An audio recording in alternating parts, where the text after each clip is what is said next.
اگر مرد نے کہا میری طلاق تیرے اوپر واجب ہے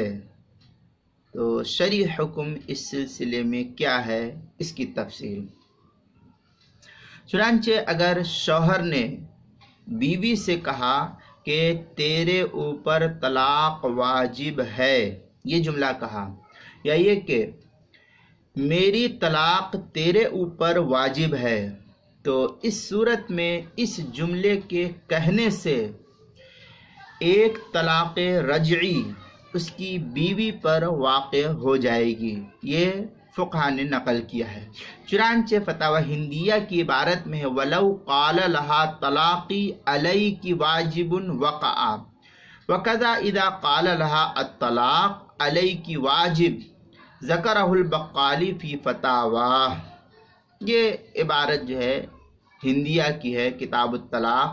الباب الثانی فی ایقاع الطلاق، جو زکریا بک ڈیپو دیوبند کا ہندی نسخہ اس کی پہلی جلد صفحہ 355 پر اس کو نقل کیا ہے۔ اسی طریقے سے تاتار خانیہ جو زکریا بک ڈیپو دیوبند کا ہندی نسخہ ہے، مفتی شبیر صاحب کی تحقیق کے ساتھ چھپا ہوا،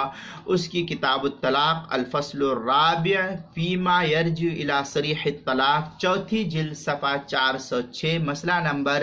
6539 پر اس کو نقل کیا ہے، جو زکریا بک ڈیپو دیوبند کا ہے۔ اسی طریقے سے محیط برہانیہ میں بھی کتاب الطلاق الفصل الرابع فیما یرجع الی صریح الطلاق کے تحت جو ہے نقل کیا ہے، چوتھی جلد 395 صفحہ مسئلہ نمبر 4639، جو مجلس علمی کا چھپا ہوا نسخہ ہے، اس کے اندر کتاب المسائل کی 5ویں جلد صفحہ 98 پر بھی اس کو نقل کیا گیا ہے۔